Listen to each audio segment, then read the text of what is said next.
Since the beginning of time, humans have gazed up at the stars and wondered, could there be life out there?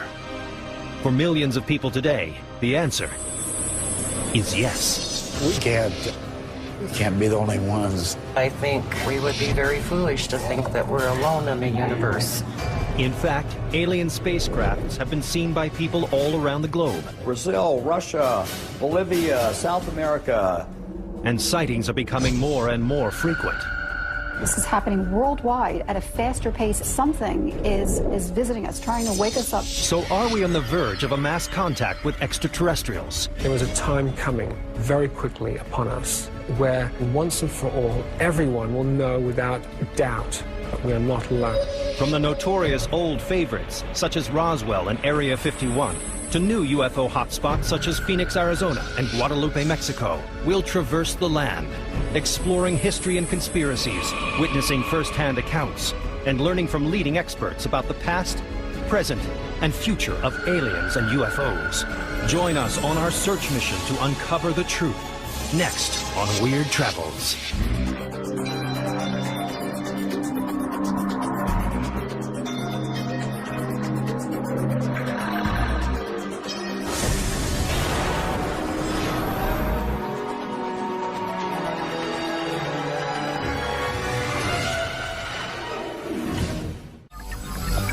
Are we alone in the universe? There is no greater mystery. For years, extraterrestrials have taken hold of our imaginations and permeated our culture through countless books, television shows, and films. We don't live in a demon-haunted world of the Middle Ages or ghosts and poltergeists of the 19th century. We live in a world of NASA and the space shuttle and space exploration and Star Trek and Star Wars and Close Encounters. For many people, aliens are more than just the stars of Hollywood blockbusters. I do believe in aliens are here. I think they've been here for quite some time. I've never seen him personally, but I don't think we're it. In fact, according to a recent CNN poll, 1 in 7 Americans has seen or knows someone who has seen a sign of alien activity. I've had many sightings myself. I've had many experiences. I've seen alien UFOs when I was in Vietnam. They were flying so fast, so far above what we had. As eyewitness reports pile up, 80% of Americans continue to believe that the government isn't revealing everything it knows about UFO activity. I believe that there's some kind of a mandate to cover up information that would reveal the truth about extraterrestrials. So is anyone out there? The best place to look for answers is at the site of the most infamous alien controversy of all, Roswell, New Mexico. Roswell is an extraordinarily important event because obviously it answers all the questions. Are we being visited? Yeah, an alien spacecraft crashed. The Roswell incident is a fascinating story, not of aliens, but of myth-making. These are the known facts. In the first week of July 1947, several Roswell residents saw a strange object blazing through the night sky. The next morning, a local rancher found debris from a crash out in a sheep field. With the Air Force's 509th Bomb Group stationed just a few miles away, the site was soon closed for inspection. The head intelligence officer subsequently issued a press release to the local paper. A headline in the local Roswell newspaper pronounced that the Air Force had recovered a crashed flying saucer near Roswell. The headline went around the world. Hours later, a second press release rescinded the first one, saying a mistake had been made. The recovered wreckage was from a weather balloon, not a flying saucer.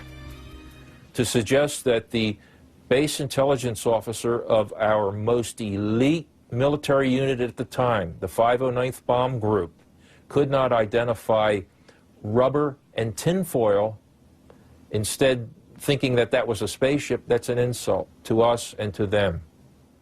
Was it a spaceship or a balloon that crashed on that fateful night in 1947? A trip to downtown Roswell reveals a lot about what version of the story appeals most to visitors and locals alike.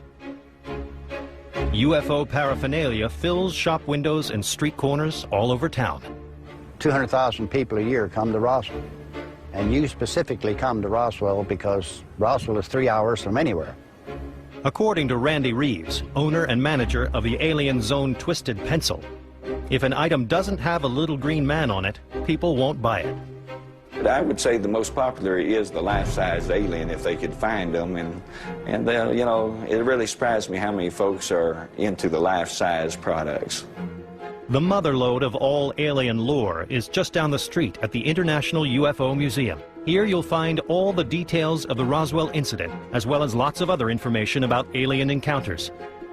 There's even an extensive research library with thousands of books, photographs and videos, not to mention several life-size extraterrestrials. The most interesting thing I thought at the museum was a three-fingered alien. I think they are so cute. But the nearby Crash Site Cafe has something even the museum can't claim. Of course I believe in aliens. I have an alien that works here. Would you like to meet him? This is Mikey. He's our morning cook. And he's always doing his job, you know. And you can get your alien to go. They love especially, he's right here. And if you talk to him, they would say hi. But the Roswell incident hasn't just become about cute toys and novelty bumper stickers. Nearly 50 years after the mysterious crash, UFO experts continue to devote serious attention to this bizarre event, and many of them are still trying to prove that it was, in fact, an alien spaceship and not a weather balloon that crashed in the field. I've been doing the research for the last 25 years and full-time for the last 10 years. Roswell investigator Dennis Balthaser has interviewed hundreds involved and believes the government's actions suggest a deliberate cover-up. If this was a weather balloon, why were civilians threatened? Why were they told you cannot talk about this and threatened if they did talk about it, they'd be in trouble? Nuclear physicist and premier researcher of the Roswell incident, Stanton Friedman, finds this evidence compelling. When you have people like Thomas Jefferson Dubose, the chief of staff to the head of the 8th Air Force, a colonel and a general when I talked to him, retired, when you have him tell you flat out that he took the call from his boss's boss telling him to cover it up and send some of the wreckage up there. He was in Fort Worth, Texas. The boss was in Washington. And don't ever talk about it again. And I got that straight from him. That's not a third-hand story. You have to respect that. Colonel Jesse Marcel, the base intelligence officer, described to Friedman the strange debris found at the crash site. There were no wires. There were no vacuum tubes. No little tag saying made in Oshkosh. You know, airplanes are made out of standard parts. There were some I-beam-like pieces, the shape of an eye, like, except only this big. But they had the weight of balsa wood, and they had strange pastel purple symbols along the inside of the I-beam. None of this was conventional. The debris was brought back to the hangar here and guarded for a few days prior to being shipped out to Patterson Air Force Base in Ohio. But it wasn't just debris that was shipped out of town. Reports from retired military personnel may prove something much more disturbing had been found at the crash site. Coming up, alien bodies emerge from the site of the mysterious crash. They were most often described as little people between 3.5 to 4 feet tall, with large heads, slightly slanted eyes, and a frail body. And later, an alien abduction may offer clues to extraterrestrial intentions. I'm sure somebody on board said, "Oh, why did that idiot go underneath the saucer?"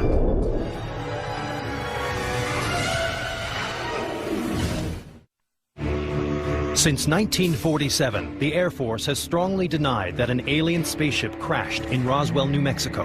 Half a century later, a videotape surfaced showing the military autopsy of one of these aliens. But upon closer examination, it appeared the footage was fabricated. I am still convinced that it is not real.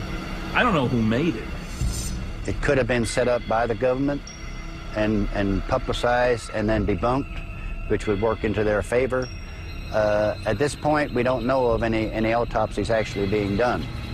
To dispel the public's mounting suspicion, the Air Force in 1997 released a comprehensive rebuttal to all charges of a cover-up and the presence of alien bodies.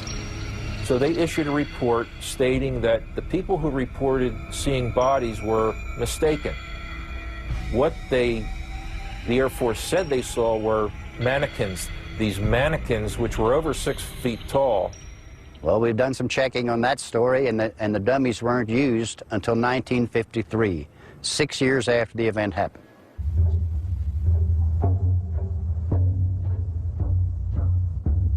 Today, Roswell investigators know they need more solid evidence to prove that aliens exist.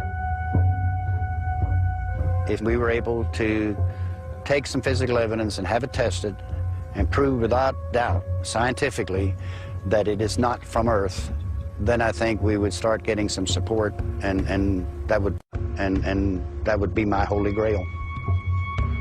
For most people, the biggest question is why the government would expend so much energy for so long to cover up the existence of aliens.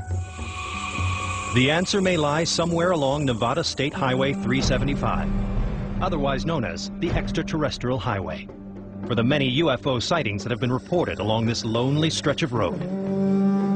About 90 miles north of Las Vegas lies a block of government land known as Area 51. Area 51, one of the most infamous places on planet Earth. Just 15 minutes away from Area 51 is the Little Alien, a kitschy spot where visitors can grab a cold drink and soak up some local information. I've had people from NATO here. We've had CIA. We've had, you name it, we've had it. It's just an interesting place. People have, they have a need for knowing what goes on beyond the mountain range. For years, rumors have circulated that within Area 51 is a large Air Force base where top-secret military testing and experiments occur. Area 51 probably has Aurora aircraft, the successor of the SR-71. I know it's got a lot of, they're called unmanned aerial vehicles. These are these remote-controlled devices, which can even fire rockets. Area 51 is exempted from federal, state, interstate, and local environmental laws. And when questioned, the government's response is no comment. There's quite a bit that happens just over the mountains here. You see military exercises, you see flares, you see airplanes, helicopters, unmanned vehicles. Other than that, you see things you can't explain. It's difficult to locate Area 51 since it's not on any map. The airspace over the area is heavily restricted, and high fences surround the perimeter. Trespass here at your own risk.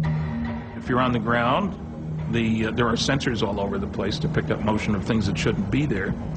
And as one guy called them, the camo dudes, guys in camouflage outfits in their jeeps will come traipsing after you. If you're in the air, they will send fighters up after you. The helicopters have some serious armament. When they shoot you, you're going to be dust. But there's one rumor that always generates the most excitement.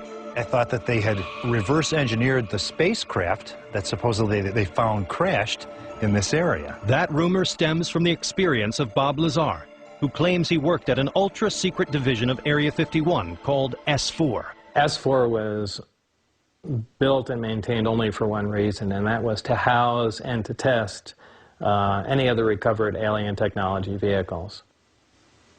Lazar says he was a trained physicist at the Los Alamos nuclear facility, and that in 1989 he was approached about a secret government research project and flown to Area 51.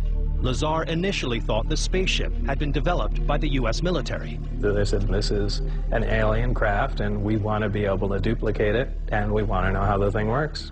As the senior staff physicist, Lazar was in charge of analyzing the ship's propulsion system. Here was an incredibly complex system. There was nothing even as simple as wiring connecting subsystems together. So it operated more like magic.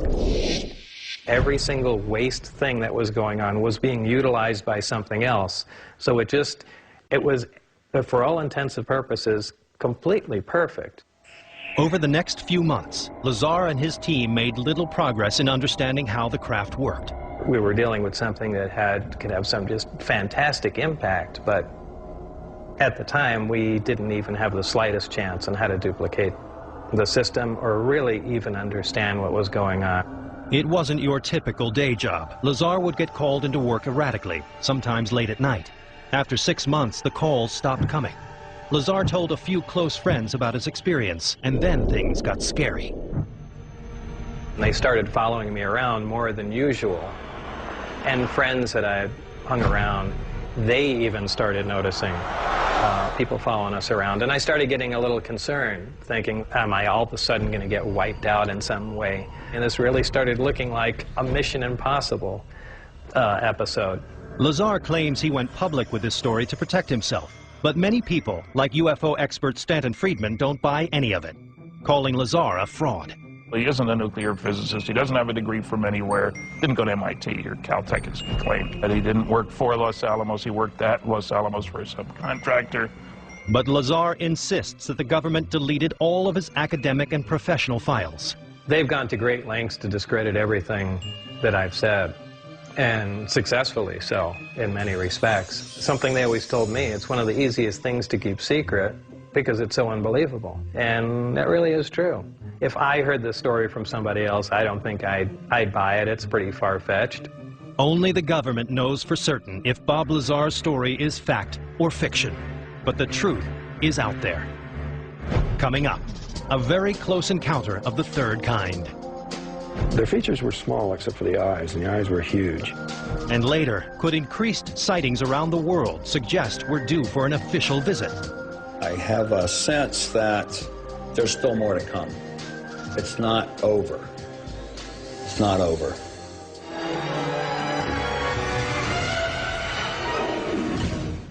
Three hours north of Phoenix, the small town of Snowflake lies at the edge of Arizona's White Mountain region. A popular destination for camping, fishing, hiking, and skiing. This high-altitude area enjoys plenty of sunshine year-round. But you don't want to be stranded on these mountains on a cold, dark night.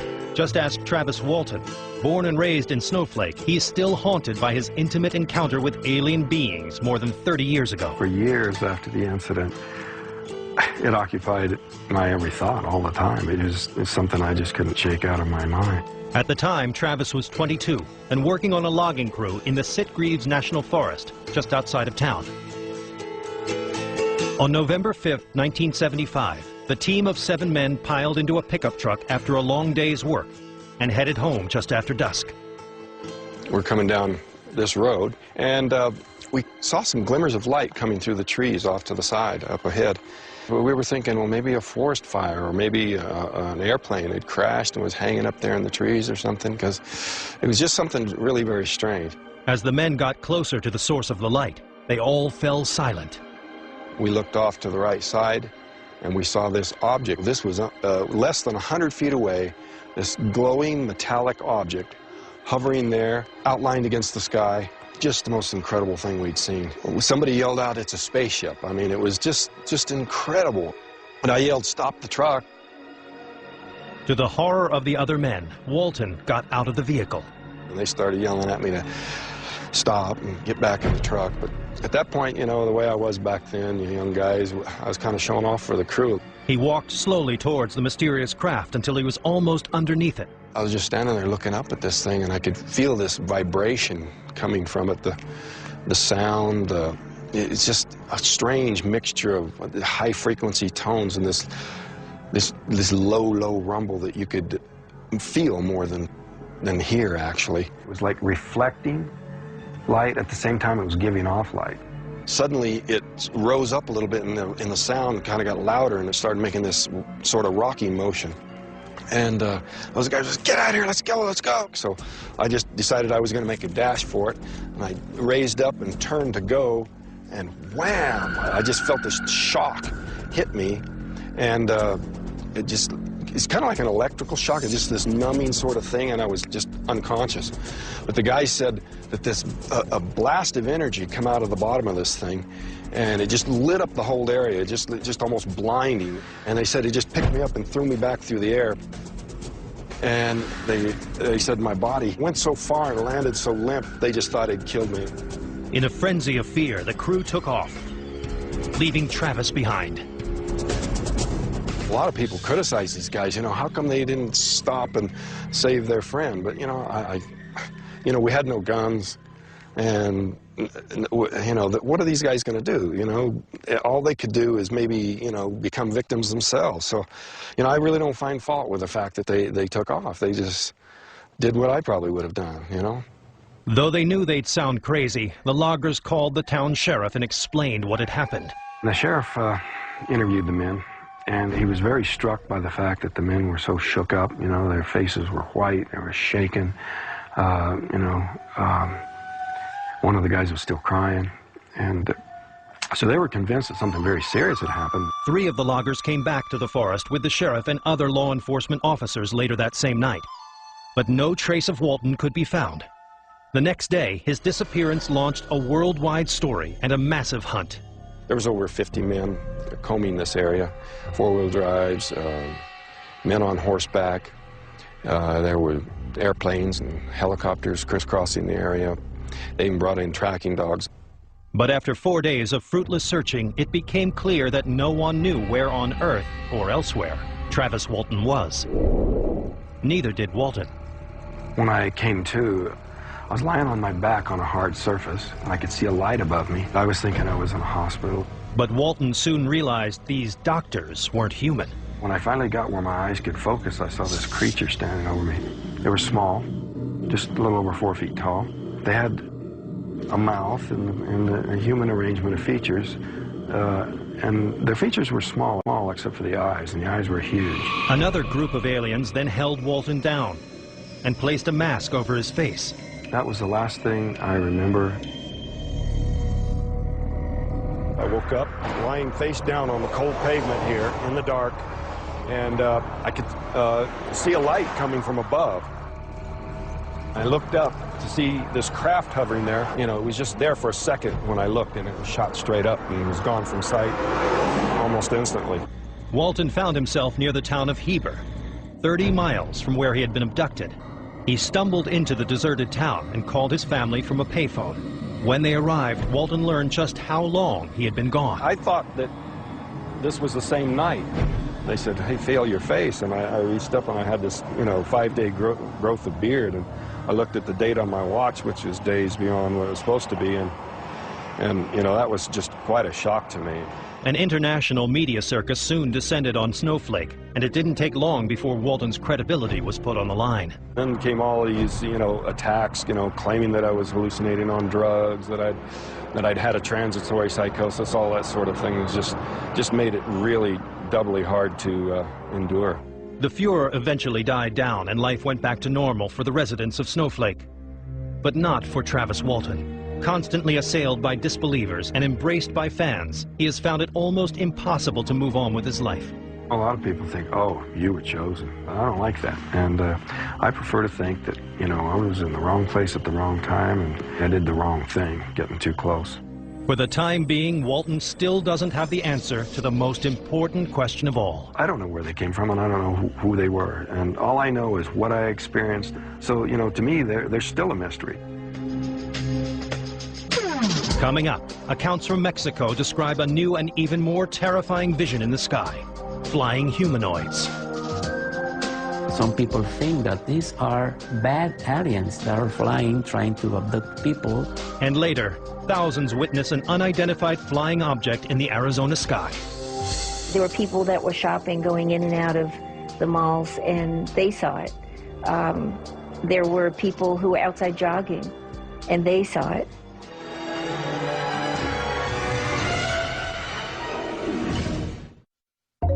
Mexico's balmy breezes, vibrant culture, and delicious cuisine have made it one of the world's most popular vacation destinations. Whether touring the ancient Mayan ruins of the Yucatan or enjoying mariachi music in Mexico City, millions of people love to visit this beautiful country steeped in color and mysticism. Mexico is known as the land of wonders and mysteries, the land where legend and reality become one. But over the past decade, it seems international travelers aren't the only ones flocking to Mexico. Mexico has received more UFO sightings than any other country on this planet. The first in a growing wave of sightings occurred on July 11, 1991, during a solar eclipse.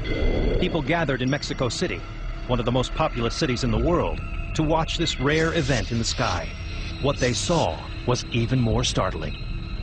At that moment, when the eclipse began, the people were taping, and suddenly a strange unknown object appeared.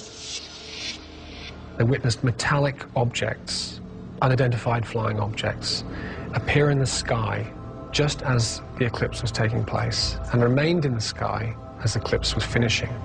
17 different people in Mexico City from different vantage points filmed this event. The images that got caught on tape were so spectacular, were so real, were so nitty, so explicit, that we finally realized that we have a very solid and important evidence with many witnesses from different places. From that day, the Mexican people realized that it was real. Since 1991, hundreds of UFO sightings have taken place across Mexico, many during the day. The military has gone from complete denial of these events to a more open position. The Mexican government, the authorities, the military, have been kind enough to talk about the phenomena, to give comments, to acknowledge that most of the incidents really took place, that they believe in the phenomena. They don't have still any explanation, then that's the truth. Since the UFOs never seemed to take any aggressive action, most Mexicans were delighted by their regular appearances. But that all changed on January 16, 2004, when a trembling young police officer told reporters he had been attacked by a flying creature in the city of Guadalupe. ¿Realidad o fantasía? Le tendremos la historia de un policía de Guadalupe que narra la supuesta aparición de una bruja. As he was patrolling the crime-ridden area in his car, the young officer claimed a figure dropped from a tree onto the road. At that moment, he stopped the car, the patrol car, and he noticed something. This body was floating above the ground. He turned on his high beams for a better view. Estaba vestida de negro y tenía unos ojos grandes y tez morena. Ya no alcancé a ver más. Estaba vestida de negro, traía un gorro con una punta hacia atrás. Pero no tenía nada de escoba, nada. Pero iba volando sola. The creature then suddenly flew at the car, smashing repeatedly into the windshield. So he put the car in reverse, the patrol car in reverse, trying to run away. He asked by radio for backup.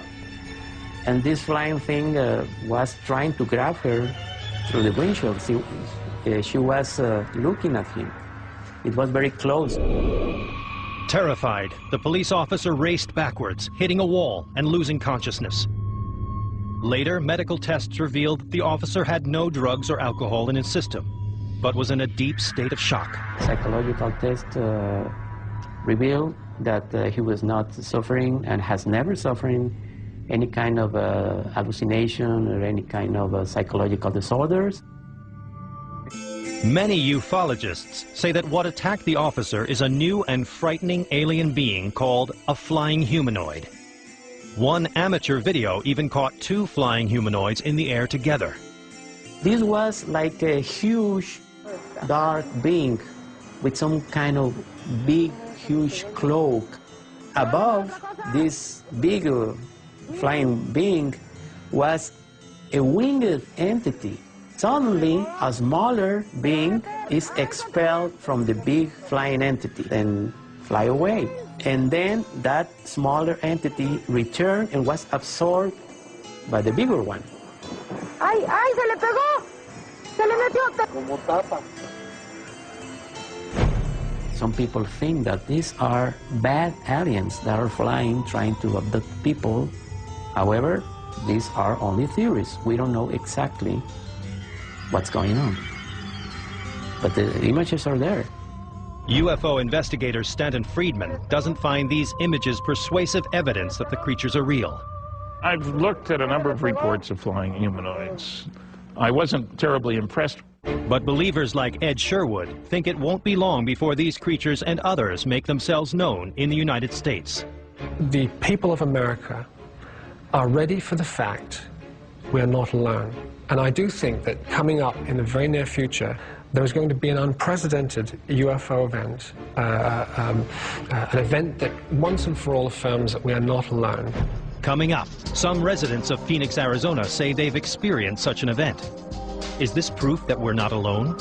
Thousands and thousands of people saw it. And later, have aliens been here before? The petroglyphs show objects hovering in the sky and little stick figure people pointing up, looking at it.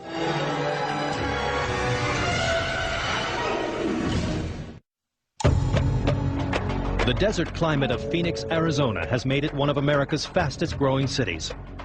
Visitors seek out its luxurious spas and world-class golf courses, while residents enjoy sun-drenched days and moonlit nights. But on the evening of March 13, 1997, as people across the state gathered outside, hoping to catch a glimpse of the famous Hale-Bopp comet, those clear desert skies revealed something far more spectacular. What emerged from the Arizona night triggered the biggest UFO controversy since Roswell. Immediately overhead was something that did not compute. We had never seen anything like this before. It was enormous, it was absolutely silent, and it was moving fairly slowly. I felt as if I could reach up and touch it. My sense at the time was that something extraordinary was happening on our planet.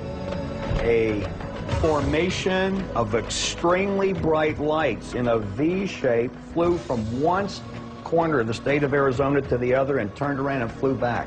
3 hours. Thousands and thousands of people saw it, were witnesses. There was a Little League game going on, and they all saw it. The kids saw it, the coach saw it, the parents saw it. There were people that were shopping, going in and out of the malls, and they saw it. There were people who were outside jogging, and they saw it. The lights took an extremely low path through restricted airspace. And no one seemed to know what these lights could be, or where they came from. Were extraterrestrial beings involved? Concerned, Frances Emma Barwood brought the matter up at a televised council meeting. But city officials quietly urged Barwood to drop the subject. One of the assistant city managers came to me and told me, if anybody asks, you know nothing and don't talk about it. Barwood decided to pursue the mystery further, but no matter what branch of government she turned to, Barwood says she came up against a brick wall. As far as the Phoenix Lights are concerned, the government knows nothing. Barwood believes that if the government had investigated the matter, they would have discovered that a handful of witnesses had also filmed the strange light formation. Jeff Willis, a UFO photographer for over 10 years, was in the mountains above Phoenix that night and shot video of the lights at 7:30 p.m., almost 3 hours before the mass sighting. They were probably, I would say, a good, probably about 35 miles away, and from their size, it's really hard to determine, but I would say they were probably as big as 3 jets put together in length. They were really big, and they were moving very slow. They had to have been something strange, for sure.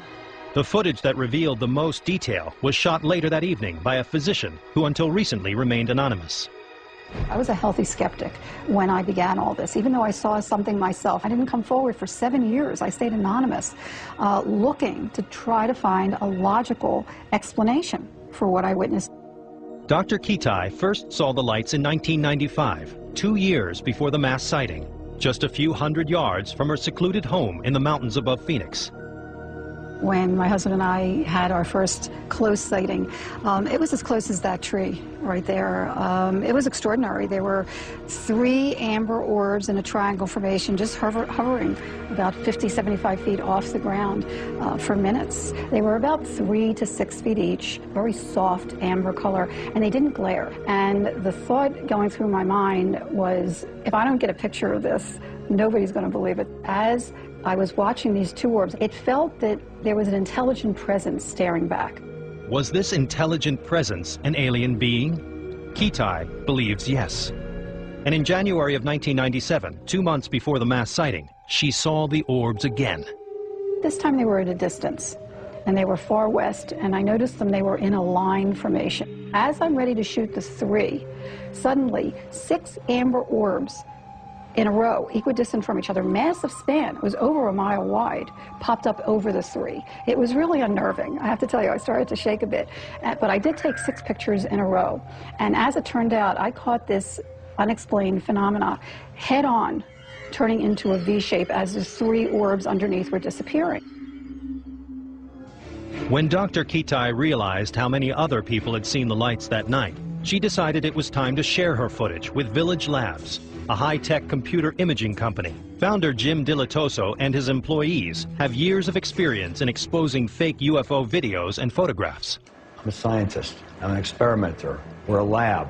I hardly ever had said it before that the pictures that we had tested could be an extraterrestrial spacecraft. Using Kitai's video with two other videos shot at the same time, technicians were able to triangulate the exact position and path of the lights.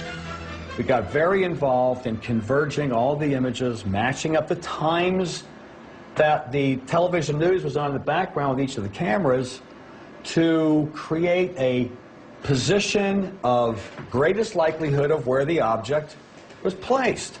However, military personnel claimed that the lights were created by high-intensity flares from an Air Force A-10 aircraft. I think that best explains the eyewitness accounts and the actual videotape that we have of them. I mean, we have pretty good videotape. You can see them sort of coming into the screen, one after another, almost like there's a helicopter or a plane overhead that you can't see, dropping them one by one. But many Phoenix residents found the government's explanation difficult to swallow. They said, oh, we forgot. There was this group of planes that came in from Maryland, and they flew all the way into Arizona, and nobody knew about it. That's like saying that I can build my own F-15 in my garage and roll it out on the street and then start dropping bombs all over the place and then fly it back down and put it in my garage. And they would say, oh, we don't know what that was because we had no knowledge. I had seen this up close and personal in '95, and nobody can tell me that it was military. This was extraordinary technology in a private gated area. To determine whether the lights were flares or not, the technicians at Village Labs compared the optical properties of the lights to footage of military flares. Our contention is that there is no scientific data that these could be flares. We came to the conclusion that they were orbs, that they were balls, if they were steady, they were consistent. Jim Dilatoso and his team also spoke with hundreds of eyewitnesses about the size and shape of what they saw. It was evolving as a flying machine. It was able to make its wings bigger, smaller. So what, according to Jim Dilatoso, are the Phoenix Lights?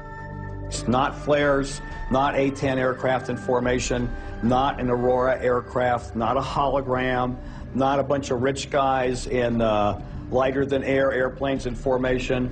It was an unknown. We couldn't get a match to anything. It's an unknown. An unknown. Those who've seen them believe to be UFOs. Coming up, what did our ancestors know? You go back into the stories from history. There's a guy pointing, and there's looks like a spaceship of some sort. Find out next.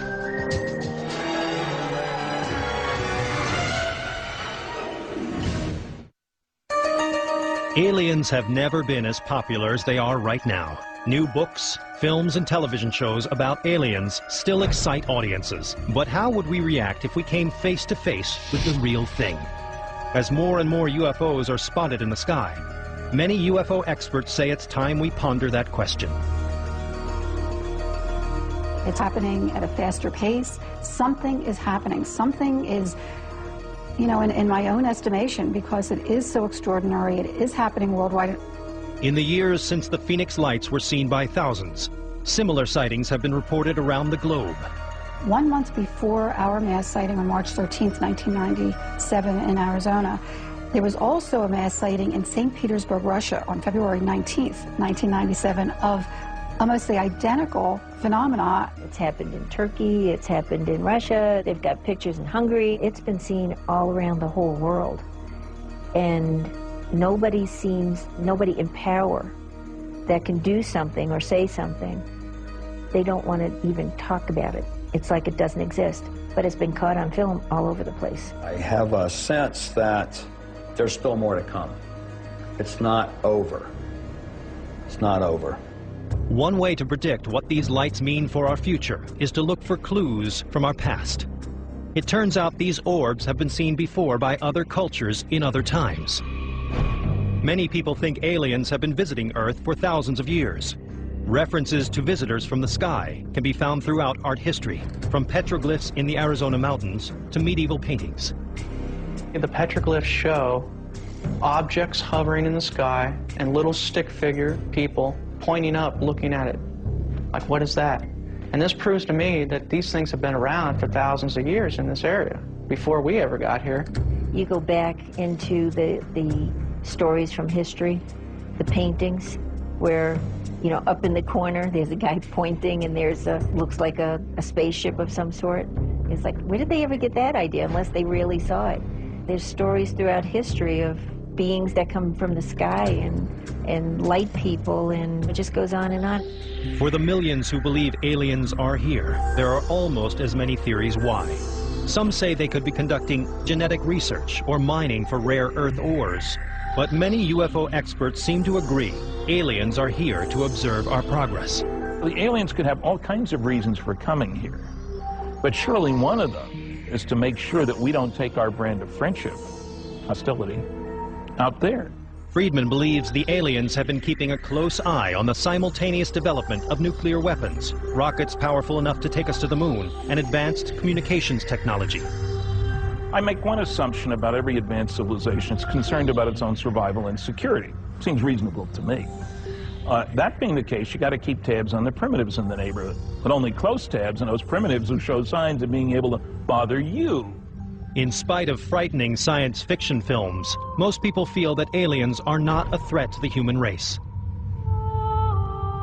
If they wanted to harm us, I would think that they would have already, because they've had plenty of opportunity. I get the feeling that it's more that they're observing us and maybe waiting for a time to see us, you know, and talk to us. I feel that they are beginning to come to visit us more and more frequently now because they understand that the human species as a whole is evolving. I don't know if these crafts are going to land. I don't know if these beings that we are seeing flying around someday will land and will face us. We don't know. So what will it take to convince the skeptics that this mystery is on the verge of being revealed? An alien knocking on their front door saying, "Hi, I'm an alien, I'm from Mars, where's your president?" Or, you know, "Where's the nearest Starbucks?" That's about it. That's what it'll take. If I could see one, then I possibly would believe. You know, we got to see it to believe it, you know. Probably going to take a landing for people to believe that something is out there. If it's going to happen, I think it's going to be soon.